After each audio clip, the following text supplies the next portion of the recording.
사랑하는 성도 여러분, 어제 하루도 주의 은혜 가운데 평안하셨습니까?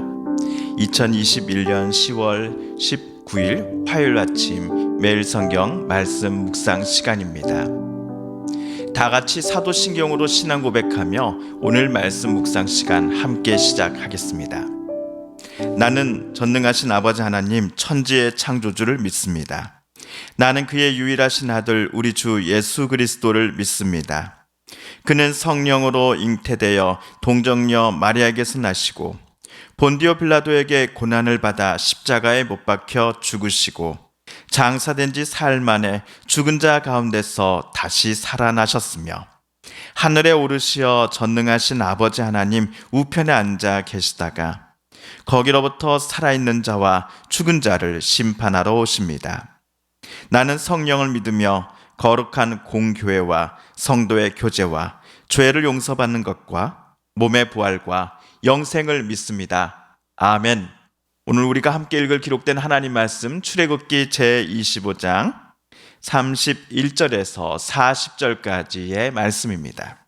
너는 순금으로 등잔대를 쳐 만들 때 금이판과 줄기와 잔과 꽃받침과 꽃을 한 덩어리로 연결하고 가지 6을 등잔대 곁에서 나오게 하되 다른 3가지는 이쪽으로 나오고 다른 3가지는 저쪽으로 나오게 하며 이쪽 가지에 살구꽃 형상의 잔셋과 꽃받침과 꽃이 있게 하고 저쪽 가지에도 살구꽃 형상의 잔셋과 꽃받침과 꽃이 있게 하여 등잔대에서 나온 가지 6을 갖게 할지며 등잔대 줄기에는 살구꽃 형상의 잔넷과 꽃받침과 꽃이 있게 하고 등잔대에서 나온 가지 6을 위하여 꽃받침이 있게 하되 2가지 아래에 한 꽃받침이 있어 줄기와 연결하며 또 2가지 아래에 한 꽃받침이 있어 줄기와 연결하며 또 2가지 아래에 한 꽃받침이 있어 줄기와 연결하게 하고 그 꽃받침과 가지를 줄기와 연결하여 전부를 순금으로 쳐 만들고 등잔 7을 만들어 그 위에 두어 앞을 비추게 하며 그 불 집게와 불똥 그릇도 순금으로 만들지니 등잔대와 이 모든 기구를 순금 한 달란트로 만들되 너는 삼가 이 산에서 내게 보인 양식대로 할지니라. 아멘. 지난주 목요일부터 우리는 하나님께서 지으라고 명령하신 성막 안에 들어갈 여러 기구들을 차례대로 살펴보고 있습니다. 목요일에는 언약궤를 보았습니다. 언약궤는 하나님께서 이곳에 내려와 사람들 곁에 머물고 계신다라는 것을 상징적으로 표현하는 나무궤입니다. 나무궤 자체가 하나님일 수는 없습니다. 재료는 조각목이고 사방을 금으로 둘렀습니다. 언약궤 안에는 하나님께서 모세에게 주셨던 돌판이 들어가고 그 윗면을 날개를 가진 2명의 구름 모양이 붙어있는 뚜껑이 덮게 되어 있습니다. 그리고 진설병 책상은 하나님께 올려드리는 떡을 일주일간 올려놓는 가구입니다. 안식일이 시작되는 금요일 해진 직후부터 새로운 떡 12개가 책상 위에 놓여지게 됩니다. 그러면 한 주간 진열되었었던 떡은 그냥 버리지 않고 아론과 그의 아들들이 먹을 것입니다. 진설병 책상에 올려진 떡들이 하나님께 바쳐지는 여러 제물들 중에서 제일 특별한 거야 라고 하나님께서는 모세에게 말씀해 주셨습니다. 그렇기에 당시 대제사장이었던 아론과 그리고 아론을 이어서 대제사장이 될 그의 아들들만이 이 진설병상에 올려진 떡들을 먹을 수 있어 라고 하나님께서는 모세에게 지시하셨던 것이겠지요. 성막은 중간에 휘장으로 인해 입구에서 가장 가까운 성소와 입구에서 가장 먼 지성소로 나뉘게 됩니다.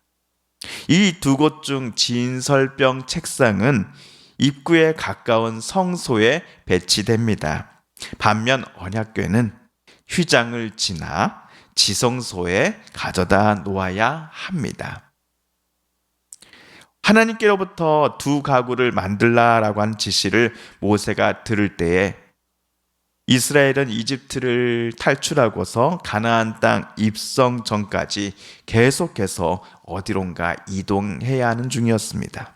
그래서 언약궤와 진설병 책상 모두가 어디론가 손쉽게 이동시키기 편하도록 각자의 내면 모서리에 달린 금고리에다가 조각목으로 만든 장대를 각각 2개씩 끼워서 넣게 설계할 것을 하나님은 모세에게 지시하셨습니다. 한편 오늘 성막 안에 배치될 여러 가구 중 제 3번째로 등잔대와 기구들이 나옵니다. 여기서 기구들이란 38절에 나와 있습니다. 38절, 39절을 제가 읽어보겠습니다.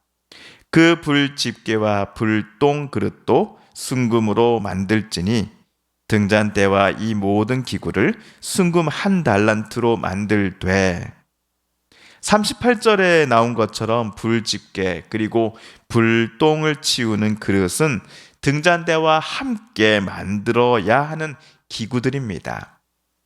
그런데 이것들의 재료들은요 39절에 나온 것처럼 모두 순금입니다. 오늘 모세가 전해 들은 등잔대도 앞선 언약궤와 진설병 책상과 마찬가지로 하나님께서 오늘 모세에게 알려주신 대로만 제작해야 하지요. 하나님께서 오늘 알려주신 제작법과는 다르게 화려한 모양과 다른 재료들을 가지고서 만들어서는 안 됩니다. 덧붙여서도 안 됩니다. 그렇다면 등잔대의 모양을 한번 자세히 살펴보겠습니다. 먼저 31절을 다시 한번 제가 읽어보겠습니다. 너는 순금으로 등잔대를 처음 만들 때 그 밑판과 줄기와 잔과 꽃받침과 꽃을 한 덩어리로 연결하고, 참고로 우리말 등잔대로 번역된 히브리어는 메노라입니다. 성경에 나온 설명대로 등잔대를 해체해 보면요, 밑받침, 줄기, 등잔, 꽃받침 그리고 꽃으로 분해가 될 것입니다. 그런데 이것들을 각자 따로 만들고서 하나로 합체한 것이 아니었습니다. 등잔대를 처음 만들 때부터 이것들 모두가 하나로 붙어 있게 하도록 기술자들은 순금을 두들겨서 원래부터 하나의 모양을 만들어야 했습니다. 사실 오늘 성경에 나온 등잔대 설명은 그림을 보면서 말씀드리는 것이 제일 좋습니다. 하지만 저작권 문제가 있어서 우리 말씀 묵상 유튜브 영상에서는 그 그림들을 가져다 보여드릴 수가 없습니다. 그래서 핸드폰으로 등잔대라고 한번 검색을 해보시면요, 여러 그림들을 보실 수 있습니다. 그래서 그 그림들을 꼭 참고해 주시면 감사하겠습니다. 등잔대 밑판에서 올라온 큰 중심 가지에서 왼쪽으로 3개, 그리고 오른쪽으로 3개, 이렇게 좌우 6개의 격가지가 나옵니다. 왼쪽으로 나온 3가지들의 끝에는 살구꽃 형상의 잔과 꽃받침 그리고 꽃이 있습니다. 아마도 여기 꽃에 불을 피우는 것 같습니다. 이러한 불을 피우는 잔들이 좌우에 6가지 끝마다 있으며, 그리고 가운데 큰 줄기 가지의 끝에도 방금과 같은 잔이 있습니다. 그래서 등잔대에 달린 꽃잔은 총 7개입니다. 그렇다면 등잔대는 성막 어디에 배치해야 할까요? 등잔대는 진설병 책상의 위치와 마찬가지로 성소에 배치됩니다.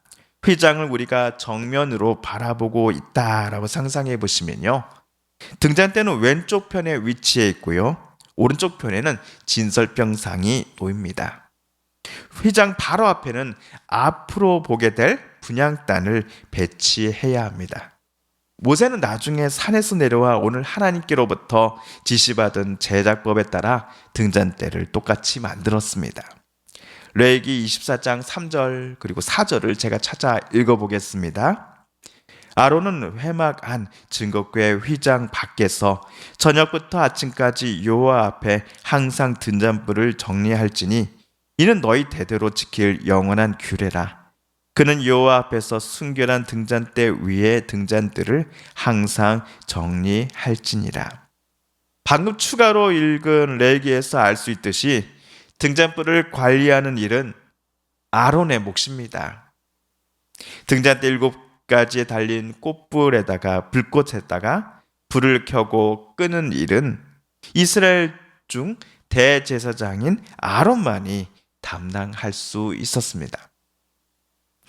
우리 교회는 예배실 좌우 벽에 창문이 있어서 밝고 따뜻한 햇빛이 언제나 안으로 들어옵니다.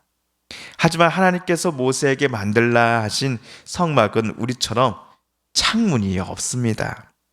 그러니 등잔대가 없다 한다면 성소 안으로 들어온 아론은 너무나 캄캄하여서 어디로 이동해야 될지 잘 몰랐을 것입니다.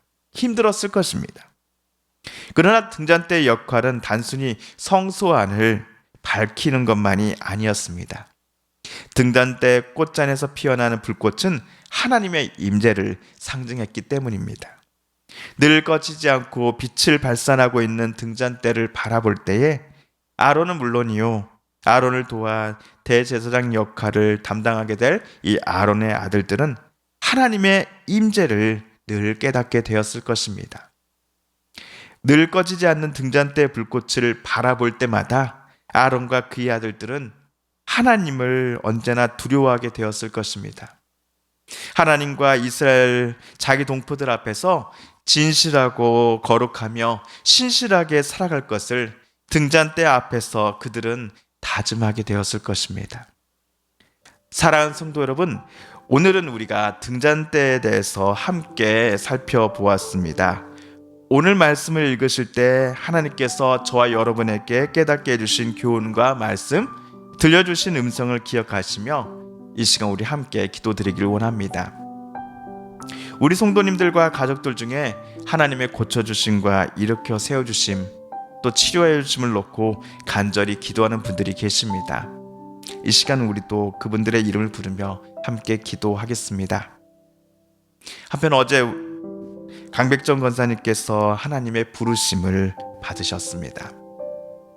큰 슬픔 중에 있는 유가족들을 하나님께서 위로해 주시기를 함께 여러분도 기도해 주십시오. 오늘 화요일 위로 예배는 오전 10시에 교회에서 또한 서부마트에서는 10시 5분에 각각 출발하겠습니다. 자세한 광고는 우리 교회 단체 카톡을 확인해 주시면 감사하겠습니다. 마지막으로 우리가 가지고 나온 간절한 기도 제목, 하나님께 아뢰며 하나님의 은혜 보좌 앞으로 더 가까이 나아가겠습니다. 함께 기도합니다.